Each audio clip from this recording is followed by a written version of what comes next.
안녕하십니까. 오는 6월 3일은 대한민국 대통령을 뽑는 날입니다.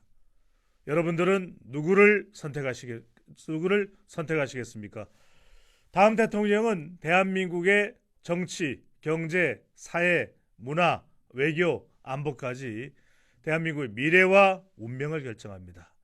여러분들은 어떤 사람이 대한민국의 지도자가 되어야 된다고 생각하시는지요? 매일신문 배종찬의 적시본격 진행을 맡은 배초도사 배종찬입니다. 여러분들 구독 꼭 눌러주시고 좋아요도 많이 보내주시면 좋겠습니다. 자, 오늘은 아주 특별한 손님을 다시 모셨습니다. 대한민국 정치 레전드 박찬종 변호사 모셨습니다. 안녕하십니까? 안녕하십니까? 네. 지난번에 출연하셔서 정말 우리 시청자분들의 큰 반향, 울림을 불러오셨습니다. 그리고 깜짝 놀란 게 조희대 대법원장에게 이재명 선고를 빨리 해야 된다고 호소한다는 말씀을 주셨는데 5월 1일 선고를 내렸습니다. 예상하셨습니까? 예상했다기보다도 이 사건의 성격 그리고 항소심 이후에 벌어지고 있는 이 대선 전개되는 대선 국면 이런 걸 여러 가지를 고려하고 또 조희대 대법원장이 취임 초부터 강조한 공직선거법 위반 사건은 633 원칙 1심 6개월 2심 3개월 대법원 3개월 이건 공직선거법의 강행 규정입니다. 그렇게 하라고 하는 것이 아니라 모든 사건에 우선하여 1심은 6개월 3 이렇게 돼 있거든. 그걸 널리 강조한 그러한 입장에서 최고법원의 수장이 책임지고 있는 대법원에서도 이 사건을 속결해야 된다. 그리고 이 사건의 성격상 간단한 사건이기 때문에 제가 4월 7일 공개적으로 4월 30일 경에는 판결할 수 있다 이랬어요. 그러니까 깜짝 놀랐습니다. 4월 30일, 5월 1일 하루밖에 차이가 안 납니다. 그러니까 누가 그러다 거의 맞힌 셈이지. 아니 그 전에 촬영했던 영상을 조희대 대법원장에게라고 일종의 영상 편지를 쓰신 셈인데 봤을까요? 그거는 그 책임 비서관을 통해 가지고 그 대법원장이 봤다는 게 확인이 되어 있고 작년 10월 달에도 제가 이 사건이 아니고 포괄적으로 권순일 대법관이 무죄 판결한 일체 공직선거법을 비롯해갖고 영장기각 위정교사 사건의 1심 무죄 등 이 일련의 사법부의 이런 그 태도가 권위와 명예를 현저히 실추시켰다. 그러니까 대법원장이 혁명적 결단을 해야 된다 하는 걸 이미 작년 10월 달에 누누이 얘기를 했어요. 그래서 그거는 원장 비서실에 전화를 걸어가 내 이 보좌역이 걸어가지고 이 영상을 전했고 그리고 원장께 전했다는 얘기도 들었고 그 뒤에 제가 4월 7일 날 그런 방송 그러고 판결 나기 직전인 지난 목요일 금요일도 각각 이틀에 걸쳐서 조희대 대법원장께 이거는 파기 잡아내야 된다. 상고기각이라고 하는 건 나는 전혀 염두에 두고 있지 않다. 그 고등법원 판결을 파기한다 그러면 이 사건은 1심에서 이미 2년 2개월을 경과했고 2심에서도 3개월을 어겨가 4개월 그러니까 도합 2년 6개월 만에 고등법원 판결이 난 것이니까 333 원칙도 그렇고 그러고 간단한 사건이고 또 대선 국면에 이 판결이 신속히 어떤 가닥을 잡는지 이루어져야 정치적 불안정성도 이게 극복하고 안정화시킬 수 있다. 그러니 내 계산으로는 4월 30일이면 판결할 수 있다. 그렇게 다시 촉구했지요. 그랬더니 5월 1일로 기일이 잡혀가지고 지금 알려진 대로 파기환송 판결에 이르렀다. 저로서는 한 80% 주장이 성공했다고 봐야 되는데 뭐 100%라고 해도 과언은 아닐 것 같고요. 5월 1일 선고가 내렸는데 바로 며칠 전인 4월 26일 바로 매일신문 배종찬의 정치 폭격에 출연해 주셔서 생방송에서도 이야기를 해주셨는데 그때 박 변호사께서 2심은 말도 안 된다. 이건 유죄다. 근데 조희대 대법원장이 읽은 판결문이 그대로 똑 설명하신 내용과 똑같았습니다. 근데 그건 뭐 누구의 안목으로 보더라도 특히 법조인의 안목으로 보면 2심 판결문을 이렇게 살펴보면 말이지 대법원에서 당연히 그 파기할 수밖에 없고 범죄 사실이 두 가지였거든. 예. 김문기 이게 개발처장을 모른다 하는 거. 그다음에 성남 거기에 백현동의 형질 변경을 이게 자연 녹지에서 준 저거지로 4단계 높인 것에 대해서 이게 국토교통부의 협박 또는 압력이 시작하는 거. 예. 이 두 가지인데 이 2심 판결은 어떻게 내리는 거니까 주관적 인식 그러니까 피고인 이재명의 주관적 인식으로는 김문기를 알 수밖에 없다 하는 무수한 증거에도 불구하고 모른다고 말할 수 있다. 주관적 인식으로는. 그러니까 이게 말이 안 되지. 그다음에 두 번째로 백현동 문제는 국토교통부의 압박에 의한 것이다라고 하는 것은 단순한 의견 표명이다. 그러니까 고등법원의 그 판결이 그대로 유지되면 예. 모든 공직선거법 사건 다 무죄가 돼야 돼. 그렇잖아요. 나는 저 사람이 객관적으로 거짓말이 틀림없는데 주관적 인식으로 거짓말이라고 인식 안 할 수도 있다. 그리고 저런 거짓말은 단순한 이견 개진이다. 그러니까 이걸 싸잡아 가지고 어떻게 대법원이 결론 내린가 하면 이게 선거인 그러니까 선거인 공직선거법상 유권자를 선거인이라고 하거든. 예. 선거인의 안목에서 봐 가지고 이것이 거짓말이냐 아니냐 하는 것은 거기에 중점을 두고 판단해야 된다. 그런 점에 있어서 김문기를 모른다 하는 것은 인정할 수 없다. 예. 그리고 국토교통부의 백현동 형질 변경에 대해서 압박이 시작하는 것도 인정할 수 없다. 그리고 거기에 하나 제가 유의해서 본 것이 예. 그날 이 프로에 나와가지고 제가 이 그림을 그려주셨습니다. 그림 그려가지고 그 골프장 그 휴게소에서 오스트레일리아에 가가지고 여러 사람이 찍은 사진을 제가 이렇게 소개했죠. 그려가지고 접어주셨습니다. 네, 그래가지고 여기 이제 이재명, 김문기, 유동규 있고 나머지 들어가 있는데 이걸 검찰이 확실히 같이 시작하는 증명하기 위해서 이걸 확대를 하려고 하니까 여기까지 확대를 하니까 얼굴이 작게 보이는 위험이 있으니까 요 나머지 거를 이렇게 꺾어갖고 요것만 확대해서 A4 용지에 맞춰가 제출한 거를 위조 조작됐다 하는 거. 그거를 대법원 판결에서도 위조 조작이 아니란 걸 인용을 하더라고 보니까. 예. 그러니까 그만큼 고등법원 판결은 애시 당초부터 이건 무죄다라고 하는 아주 고정관념을 갖고 무죄 이유를 찾다 보니까 이게 문법에도 맞지 않는 표현이 생기고 이와 같이 이런 것도 허위 위조된 것이라고 보기에 이르렀다. 이게 이제 대법원 판결인데 예. 제가 조금 아쉽고 그런 점에 유감으로 생각하는 것은 대법원에서 자판을 해야지. 자판을 해야지. 예. 그러니까 고등법원 판결이 이게 형편없는 것이다. 판결문 자체가 쉽게 말하면 엉터리다 이래놓고 다시 고등법원에 가가지고 뭘 더 조사를 할 게 있다 이 말이야. 뭘 더 조사를 할 게. 그러니까 파기환송할 때는 그래도 요 한두 가지 요걸 보완적으로 증거 조사를 하고 예. 그리고 유죄를 하든지 무죄를 하라 이렇게 되는 것인데 이건 뭐 보완적으로 뭘 알아볼 것도 없고 그냥 이게 잘못됐으니까 깬다. 그러니까 다시 판결하라. 이 말은 무죄를 유죄로 바꾸고 형량도 1심에서 징역 1년, 집행유예 2년이라고 하는 그 기본 선상의 틀 위에서 크게 높낮이가 없이 형량도 그렇게 정하라. 이 말이면 왜 대법원이 스스로 판결을 못하느냐 이 말이야. 더 조사할 게 없지 않냐 이래야. 예. 고등법원에서는 지난번에도 말씀드렸지만은 감정 증인을 검사 측, 변호인 측 한 사람씩. 그러니까 두 명의 증인만 이게 신문을 했는데 그게 감정 증인이에요.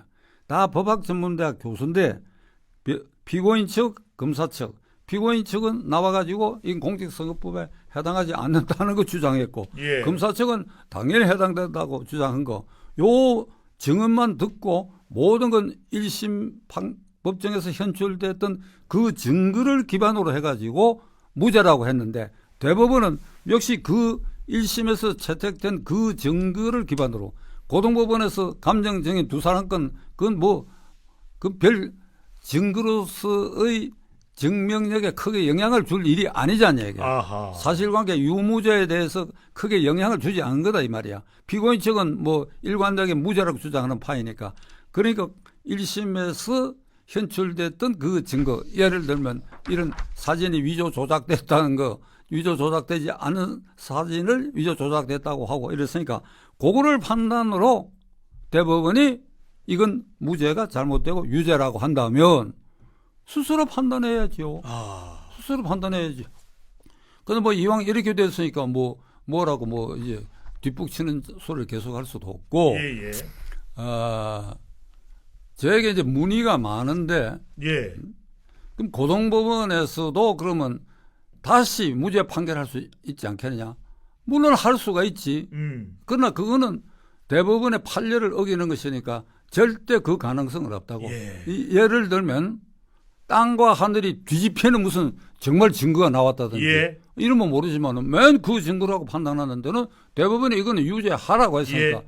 유죄를 할 수밖에 없다. 그러고 이게 2심 판결이 이거 참말로 이게 제가 보기에는 원통하다고 생각하는 게 그게 유죄로 인정했으면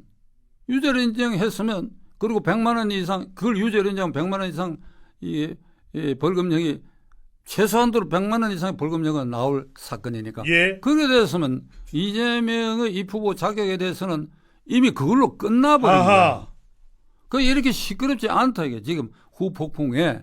예. 그리고 1심에서 유죄된 것이 고등법원에 가서 파기돼 가지고 무죄로 된 경우는 최고 5년 동안의 통계에 의하면 1.7%밖에 되지 않아요. 거의 없는 일이 벌어졌던 거네요. 그러니까 지극히 희소한 경우에 네. 이재명이를 2심 판결에서는 이게 대마불사의 훈장을 예. 달아줬는데 대법원이 대마불사의 훈장을 이번엔 떼버렸다 이거야. 네. 그래서 대법원이라고 한다라고 누구는 해석을 합니다. 자, 2심에서 유죄가 나왔더라면 어떤 법조인은 법정 구속됐을 것이다. 모든 일이 정리가 됐을 것이다. 라는 이야기도 하고 있는데 이 점부터 여쭤봅니다. 특히 조희대 대법원장이 판결문에서 강조한 건 허위사실 공표라도 일반인이 그냥 허위사실에 공표되어 있지만 이건 공직선거법 위반이다. 정치인의 경우에는 선출 측의 경우에는 이 허위사실은 더 엄중하다. 이걸 또 강조했습니다. 허위사실이 그 선거의 결과에 영향을 미칠 수 있거든요. 네. 그러니까 지금까지 공직선거법의 허위사실로 확정 판결이 내려가지고 뭐 구속된 사람도 있고 또는 그 피선거권이 5년간 박탈된 이런 사례를 예.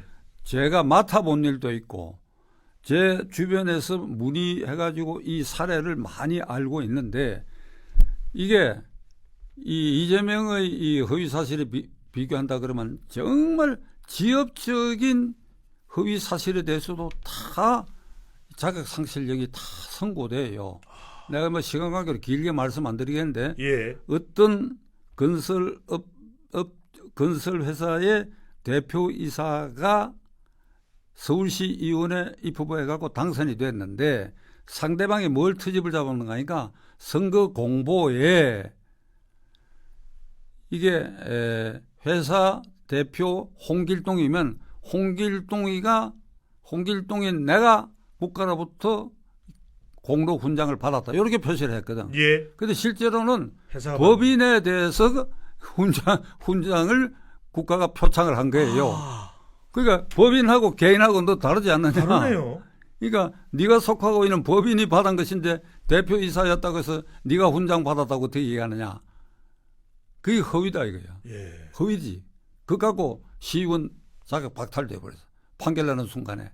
그러니까 이런 정도로 굉장히 민감하고 어떤 의미에서는 거짓말을 선거운동 과정에서는 추방한다 하는 그 대명제가 거의 고착화돼 가는 과정인데 서울고등법원이 이런 무리한 판결을 하니까 대법원이 깰 수밖에 없었다.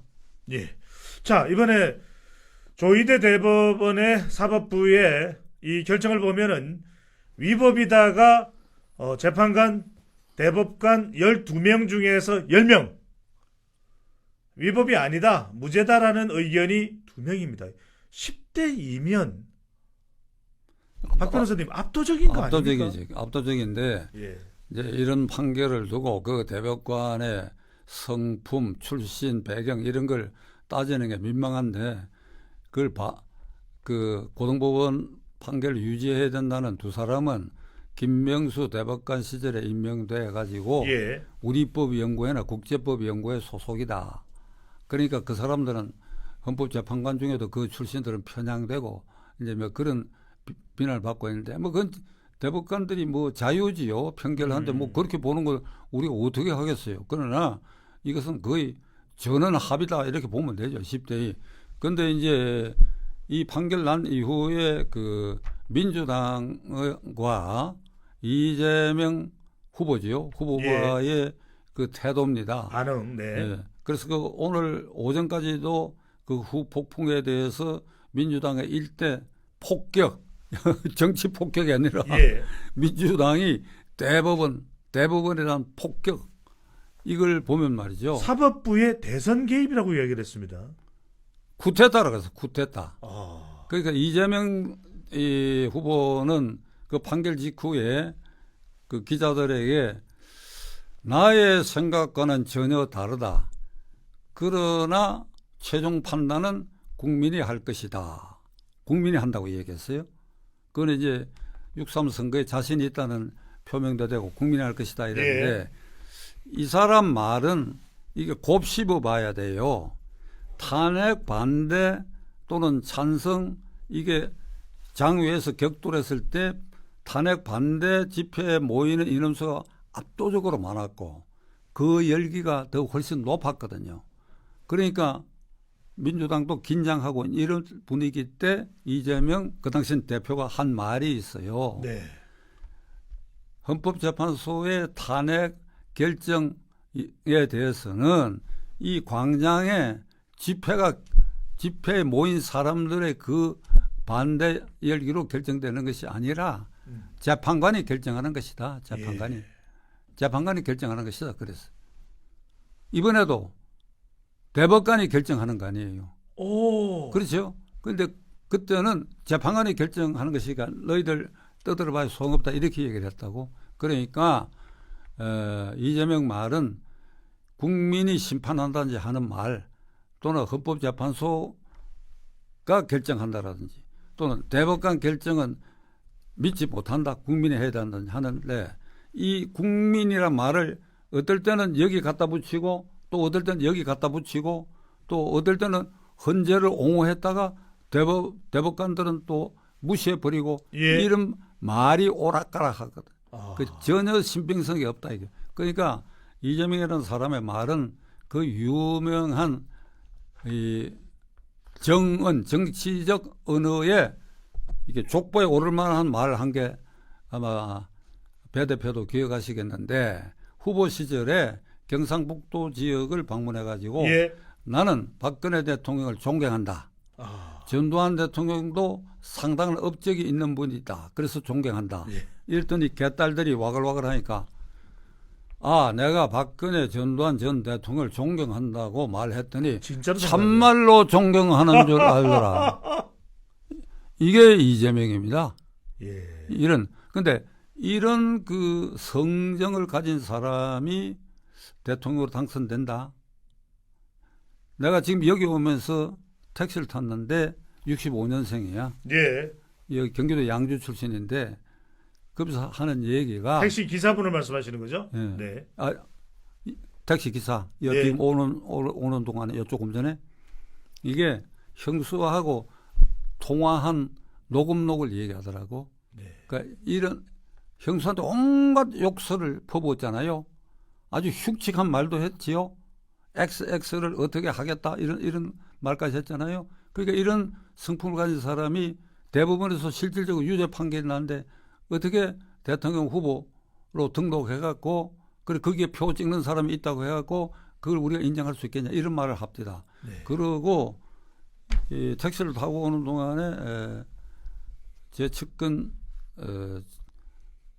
로서 여러 가지 저를 돕는 제 동지가 박 변호사님이 동지입니다. 그러니까 많은 주변에 얘기를 들었는데 지금 이재명이 대법원 판결이 결국은 고등법원에서 유죄가 되고 하여간 순수를 밟아가 대통령이 되더라도 이것이 확정 판결이 나면 대통령 자격이 박탈되고 이러니까 예.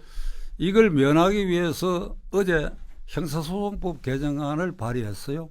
네. 형사소송법 개정안에 대통령으로 당선된 피고인의 경우에 당선이 되면 재임 중에는 그 재판이 중단된다는 형사소송법 개정안을 발의한다고 이러는데 그러면 여기에 대응해가지고 공직선거법상 확정 판결을 받은 전과가 있는 사람, 그러니까 공직선거법으로는 100만 원 이상 벌금형을 받으면 후보 등록을 받아주질 않아요. 예.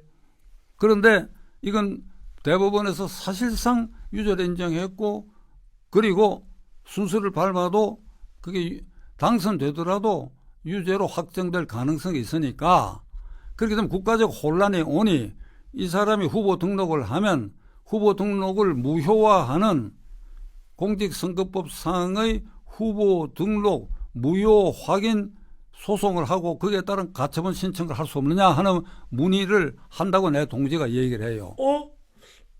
할 수 있을 것 같은데요. 못합니까? 그 제가 이거 순간적으로 내가 즉답하기는 어렵고 예. 우리 동료 변호사들하고 좀 의논을 해봐야 되겠는데 불가능한 일은 아니다 싶어요. 불가능한 일은 아니다. 이게 이제 후보 등록은 이제 5월 12일부터 하니까 이 사람이 정말 하게 되면 이게 대법원에 의해서는 말이야. 이게 1심 판결 같은 징역 1년, 집행유예 2년 기준의 유죄를 사실상 인정한 것인데 절차상 고등법원을 거쳐서 다시 대법원에 오는 요 절차 때문에 후보로서 등록을 했다. 그러나 이게 당선이 되면 어떻게 되느냐.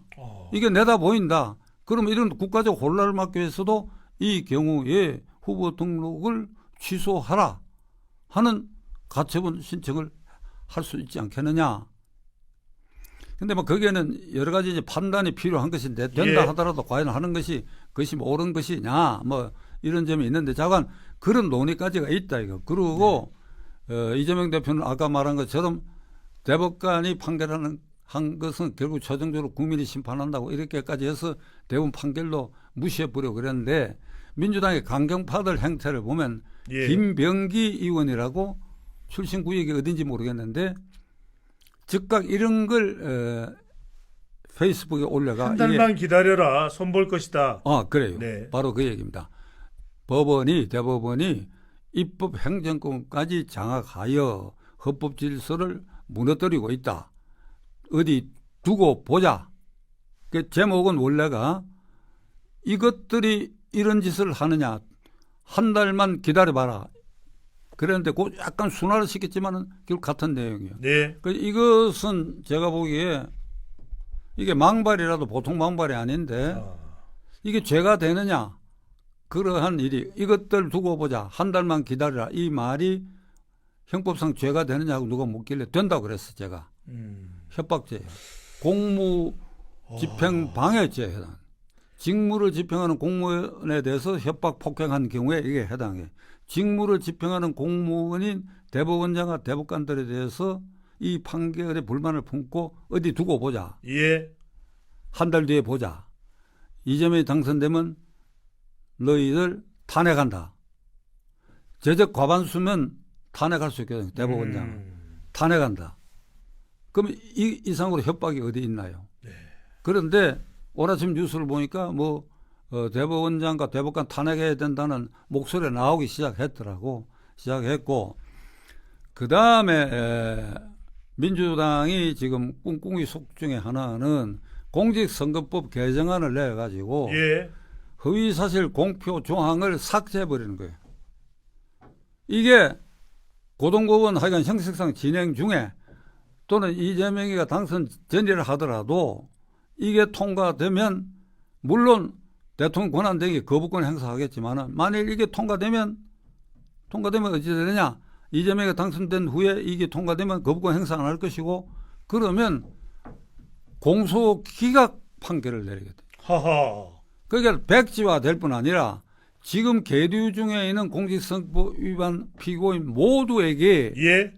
전부 이게 다 풀어주게 된다. 궁금해서 여쭤봅니다. 이재명 후보는 재판이 진행 중인데 소급 적용이 됩니까? 범죄 후 형의 변경으로 처벌받지 않게 될 때는 공소기각한다. 아. 이건 소법 적용이 아니고 그러니까 재판 진행 중에 되게 범죄행위는 이미 2년 전에 이루어지거든. 예. 그러니까 지금 재판받는 모든 확정이 되지 않았기 때문에. 그걸 전부 공소기각으로 백지화해야 되고 예. 그다음에 기왕에 공직선거법 위반으로 벌금 100만 원 이상의 선고를 받아가지고 5년 동안 공직선거권이 박탈된 사람들에 대해서도 이게 사면을 해줘야 돼. 그러면 이 나라가 이제 선거 때는 무슨 거짓말을 해도 괜찮은 거짓말 공화국이 되는데 이런 것도 지금 꿍꿍이 속으로 고려하고 있다. 알겠습니다. 자, 좀 더 깊숙이 들어가 봅니다. 여쭤봐야 될 질문들이 많습니다. 자, 그래서 국민의힘에서는 이재명 후보 사퇴하라. 이낙연 전 총리도 사퇴하라. 또 이준석 후보도 사퇴하라. 사퇴 요구가 빗발치는데 뭐 사퇴는 안 하겠죠? 사퇴하라 한 것은 나는 정치 도의상으로 그 다음에 대법원이 실질적으로 유죄 판결을 내린 요 법률적 측면 두 가지를 고려할 때 양심이 있는 사람이고 양식이 있는 민주당이라고 한다면 예. 사퇴해야지. 사퇴하고 대체 후보를 내야지. 5월 11일까지 지금 시간 여유가 있으니까. 근데 그건 절대 안 하려고 이원총회를 해가지고 이게 대법원장과 대법관도 탄핵해야 된다. 그리고 검찰총장도 난데없이 탄핵 발의를 했고 그리고 최상목 경제부총리를 탄핵 발의했잖아요. 그러니까 최상목 부총리가 사퇴했지. 사퇴해가지고 이제 대통령 권한대행이 한덕수 대행이 물러섰으니까 자동적으로 경제부총리가 서열상 권한대행을 맡았는데 3시간 만에 탄핵 발의를 하니까 사퇴를 해버렸어. 예. 그래서 이주호 사회부총리가 권한대행이 됐는데 지금 국무위원이 20명인데 지금 14명으로 줄었어. 그러니까 4명만 더 탄핵하면 무슨 짓을 하더라도 이 선거운동 기간에 만든 법을 거부권 행사 못하게 된다. 그러니까 그것까지도 할지 모른다 그러는데 설마 네. 저게 막 가는 사람들이라도 4명까지 또 탄핵하냐. 그런데 저는 최상목 부총리 탄핵하는 것에 대해서 요게 몇 시간 만에 이루어진 것이니까 뉴스에 크게 주목을 못 받았어요. 예. 그러니까 한덕수 국무총리 대통령 권한대행이 출마하기 위해서 사표를 낸 게 그날 오후 5시인가 그럴 겁니다. 1일입니다. 그런데 그렇게 되면 자동적으로 경제부총리가 서열상 권한대행이 됐는데 요거를 3시간 만에 바로 탄핵해 버리겠다고 발의를 하니까 탄핵 결의가 나면 업무 정지가 되니까 후임에 넘어가질 않아요. 맞습니다. 권한대행자가 없어지게 돼요. 예. 무정부 상태가 돼요. 그러니까 얼른 최상목 권한대행 3시간인가 4시간밖에 못했지. 그게 잘 기억이 없는데 그래서 사퇴해버렸어. 그러니까 이주호 부총리가 맡았는데 지금 경제부총리는 공석입니다. 예. 그런데 요걸 나는 얘기하려고 그래.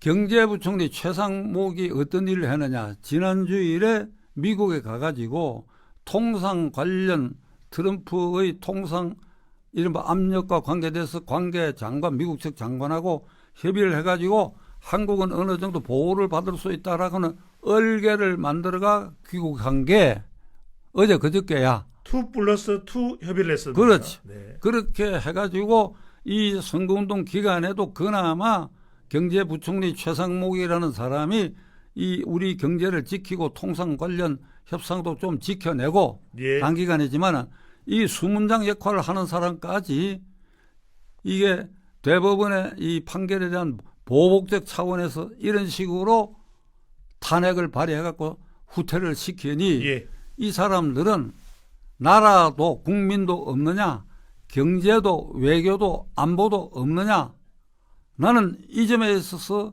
비분관계합니다. 예. 이 점에 있어서 비분관계해요. 그래서 비판을 받았던 것이 바로 민주당의 줄 탄핵, 줄 특검이었고요. 정확하게는 최상목 전 경제부총리 쪽으로 권한 대행이 넘어가지는 않았고 1일에서 2일로 넘어가는 자정까지는 한덕수 전 권한대행의 권한대행직이 유지됐기 때문에 한덕수 전 권한대행이 이 사표를 수리했던 것으로 확인이 되고 있습니다. 자, 그런데 박지원 의원은 또 이렇게 이야기를 했습니다. DJ는 빨갱이 소리 들어도 대통령이 됐다. 대법원의 이런 판결 별로 뭐 대수롭지 않다, 이런 의미로 들리는 것 같은데 이 발언을 어떻게 해석해야 됩니까? DJ 빨갱이 소리 들어도 아랑곳하지 않고 대통령 됐다. 글쎄, 박지원 의원의 말을 우리 배 대표가 무게를 둘 필요가 있습니까? 알겠습니다. 그거를 오늘 정치 폭격의 그 논평의 대상에 박지원 의원의 말은 올리지 맙시다. 넘어가겠습니다. 예, 자, 그건 뭐 무시해야 되지. 예. 아까 들었던 질문 하나만 여쭤보고 바로 이제 고등법원 관련해서 궁금한 점이 있어서 여쭤보겠습니다. 그러면 아까도 또 지난번에 26일 출연해서도 말씀하셨지만 2심 재판부는 완전히 엉터리였다. 지금 조희대 대법원은 그래서 1심의 판결이 맞다 이렇게 선고한 거나 다름없는 거 아니겠습니까? 그렇습니다. 그러면 2심 재판부의 판사들 계속 일할 수 있습니까? 그 사람들 양심에 맡겨져 있는 셈인데, 예. 글쎄, 헌법의 법관은 헌법과 법률에 의하여 양심에 따라 재판한다는 이 조항을 내걸어 가지고 저는 황당무계한 판결을 하고 지금 이재명과 관계된 판결 결정이 황당무계하고 이재명에게 대마불사의 훈장을 달아준 게 몇 건 있지요.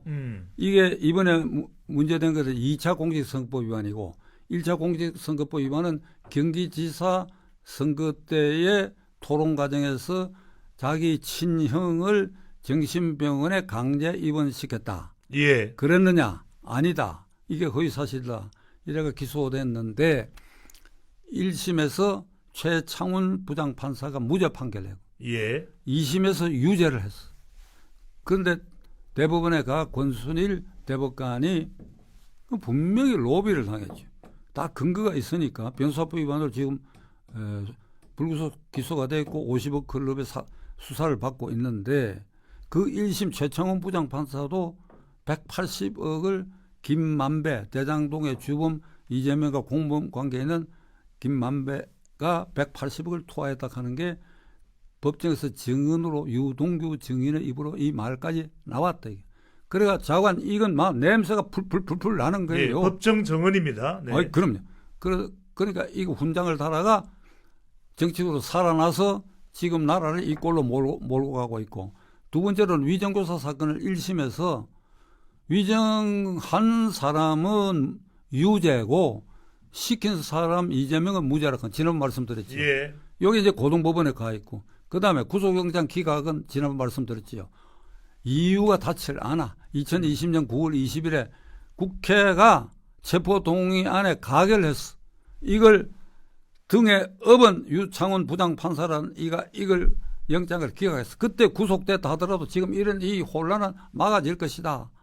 그러니까 이번에 이건 네 번째의 어떤 판결에는 이게 딱 걸려버렸는데 이 시기가 참말로 미묘한 시기여서 글쎄 대법원장하고 10명의 대법관은 최선을 다했다라고 보여지고 고민도 많았겠지만 예.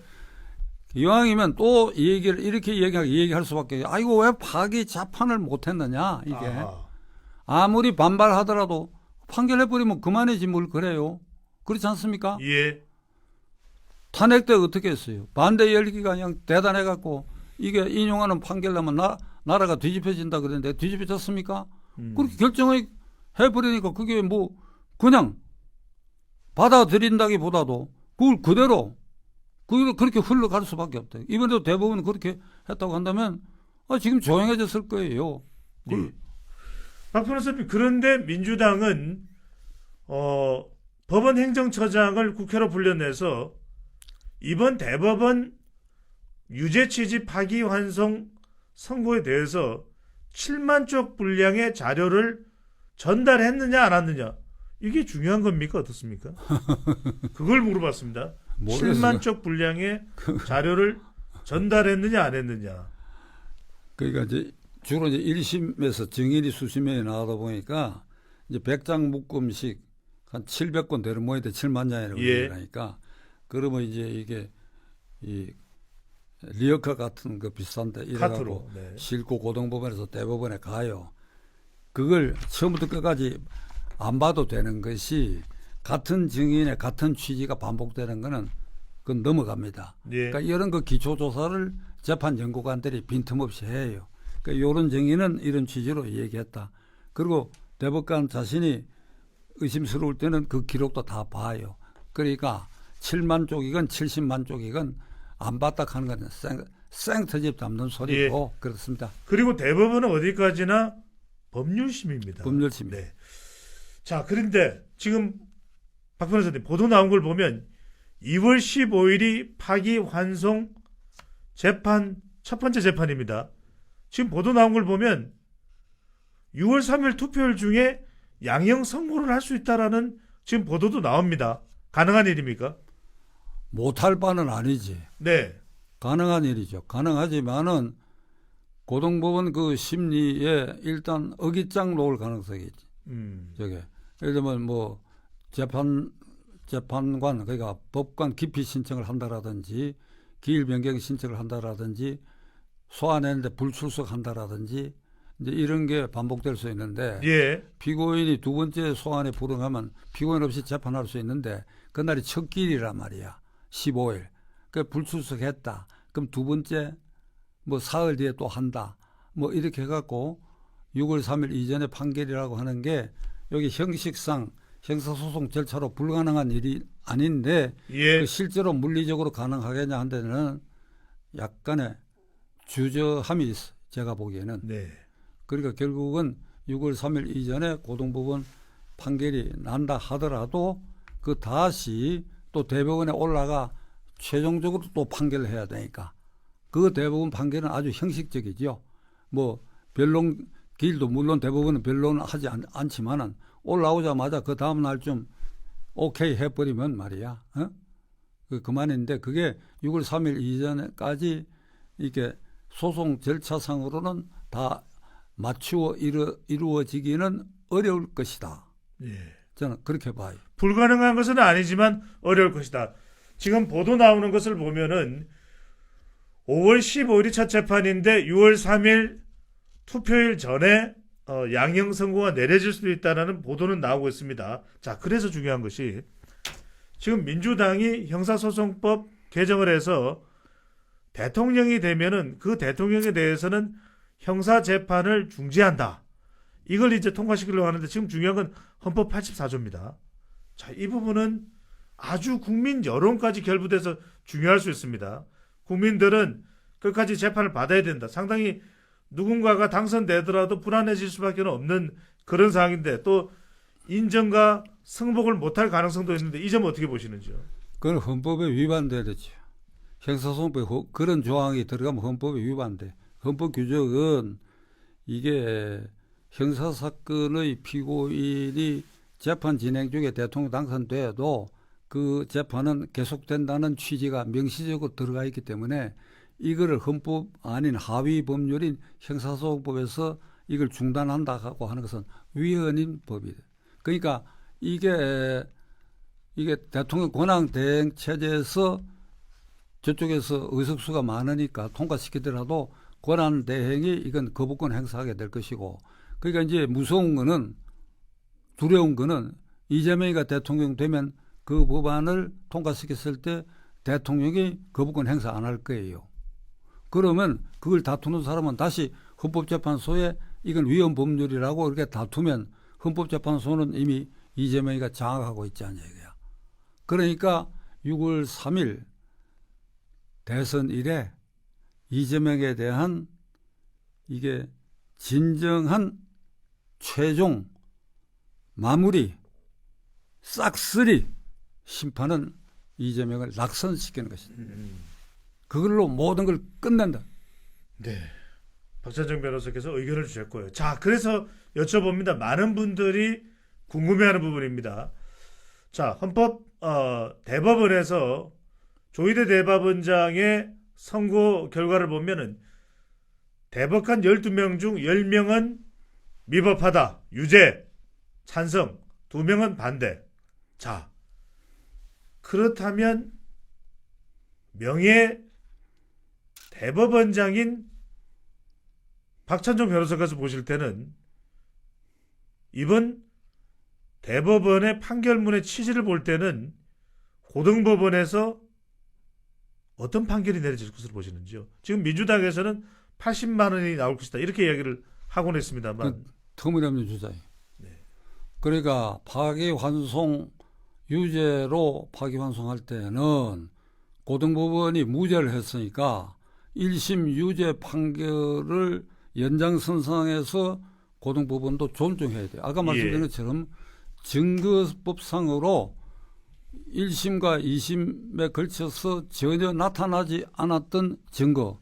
예를 들자면 어떤 살인사건에 고등법원에서 무죄 판결 냈는데 대법원이 이걸 유죄로 인정했다. 이랬을 때 다시 고등법원이 재판하는 과정에서 저 하느님이 찍은 사진에 이 사람은 범인이 아니라 하는 이런 증거가 나오지 않는 이상 대법원의 판례를 중시해야 돼요. 거기에 기속돼야 된다. 기속이라는 말이 뭔가 하면 올가맨다는 뜻이야. 그러니까 고등법원이 대법원에서 파기되는데 아니 권순일 대법관이 2심 유죄를 무죄 취지로 판결해가 고등법원에 내려보내니까 고등법원 판사들이 속이 얼마나 쓰리겠어.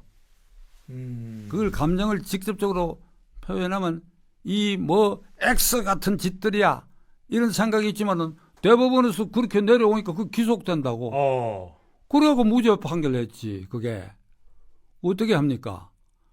그러니까 그 반대편 이걸 유죄 판결로 내려보냈을 때 그거는 1심에서 유죄한 그 연장선상에서 판단해야 돼. 그리고 대법원의 유죄고 그 형량도 그 선상이다. 그러니까 뭐 민주당이 뭐 80만 원설 이렇게 얘기하는 거는 이게 유죄인 이상 다른 사건의 판례와 비교해봐도 이거는 공직선거법상으로 최고 악질 중범죄자입니다. 왜 그러니까 1. 김문기 모른다고 하는 그 말 때문에 김문기라는 사람이 어떻게 했습니까? 목숨 끊었잖아요.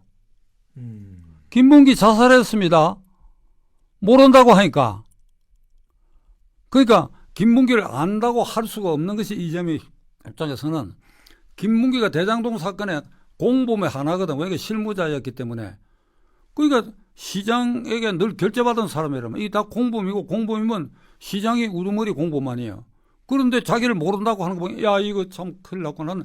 자괴감과 자책감이 끼어가 자살했는데 모른다.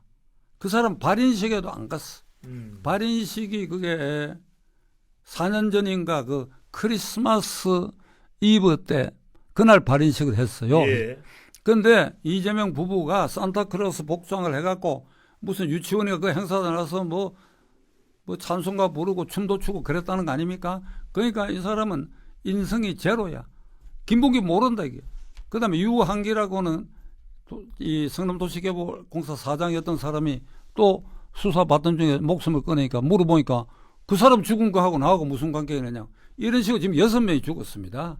그러니까 이게 김문기 모른다고 하는 그 배경에 그것 때문에 사람이 죽었다고 생각한다면 이게 악질이라도 보통 중한 범죄가 아니에요. 그리고 대장동 게이트 배경에는 그건 대법원도 인정한 것 같아요. 그게 김인섭이라는 자의 측근의 로비에 의해서 80억 받고 200억 더 소동을 바람에 배임죄와 관련해갖고 징역 5년형이 선고된 사건입니다. 네. 그렇죠. 그러니까 이재명의 공직선거 위반 범죄 사실이 두 가지라 하지만 그 두 개의 배경에는 사람이 목숨 끊은 거, 그 다음에 엄청난 로비가 있었다 하는 거. 이걸 80만 원? 말도 안 되는 소리. 실형을 선고해야 돼, 실형. 1심 재판부는 공직선거법 위반에 대해서 징역 1년, 집행유예 2년을 선고 내린 바가 있습니다. 대선 관련돼서 몇 개 질문 마저 하겠습니다. 혹시 이재명 대법원 파기환송 선고 관련해서 더 하실 말씀 있으신지요? 백 변호사님. 더 하실 말씀이 없으시면 그건 이제 모든 소송 절차에 네. 그것이 이제 대법원이 어떻게 밟아야 된다 하는 거 딱 확정적인 가이드라인을 내렸기 때문에 예.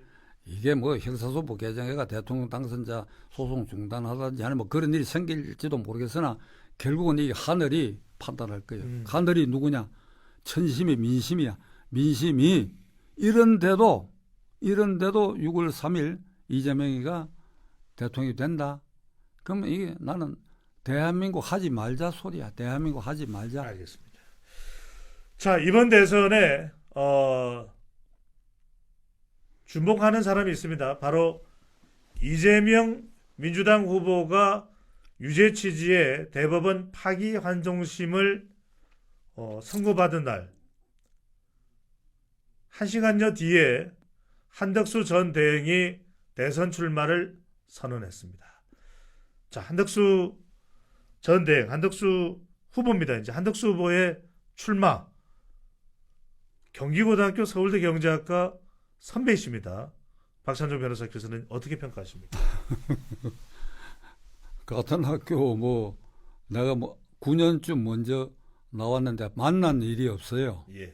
그 조우한 일도 없고 그저면 윤 대통령하고 나도 조우한 일이 없어요. 그러니까 이번에 이게 이제 선거는 상대적인 거거든요. 그러니까 강력한 후보 둘이 이제 이 사람들 그 민주당은 이게 뭐 후보 교체하거나 그럴 양식이 있는 집단이 아니니까 그대로 예. 뭐 등록한다고 보면 그다음에 국민의힘당에서 누가 되든지 간에 한 후보가 되고 그다음에 한덕수 후보는 일단 무소속 출마를 했는데 이런 이재명의 당선되면 국회 행정부 사법부의 난동행위가 계속될 텐데 그걸 막으려면 어떻게 되느냐.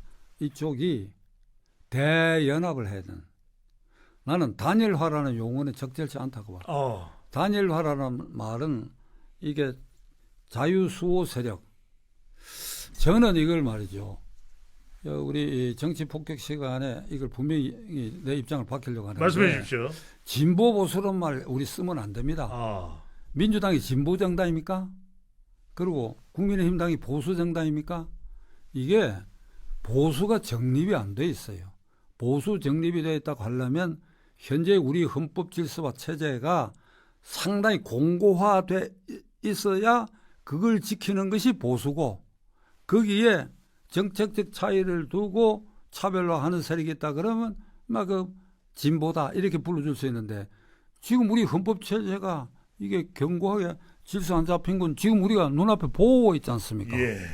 그러니까 좌우로 나누기에도 좀 적절치 않은데 일단 저는 자유 민주 질서를 지키는 세력과 이걸 파괴해도 그들의 사익과 집단의 이익을 지키려고 하는 세력 막 그거를 좌우다 하여간 편의상 그렇게 나눕시다. 좌우로 나누겠습니다. 보수 진보라. 그러면 우로 갖고 지칭되는 자유민주 세력을 옹호하는 이 세력권에 든 모든 세력과 사람들이 대연합을 해야 된다.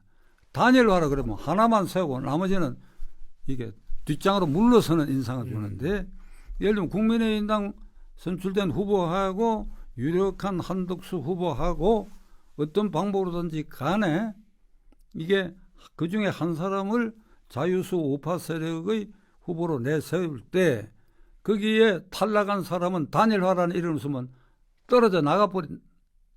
그러니까 홍준표 후보에 대해서 내가 지금 이렇게 말하기가 대단히 그런데 홍준표 후보가 아슬아슬하게 2강에서 탈락했는데 탈당까지 해버렸어. 그러니까 나는 그때도 내가 옆에 있어서 말렸을 거예요. 예. 나 백의종군하면 최선을 다하겠다. 그러니까 그런 자세를 취할 수 있는 그런 틀을 만들어서 대연합이다. 사람 이름은 내가 구체적으로 지칭하지 않게요.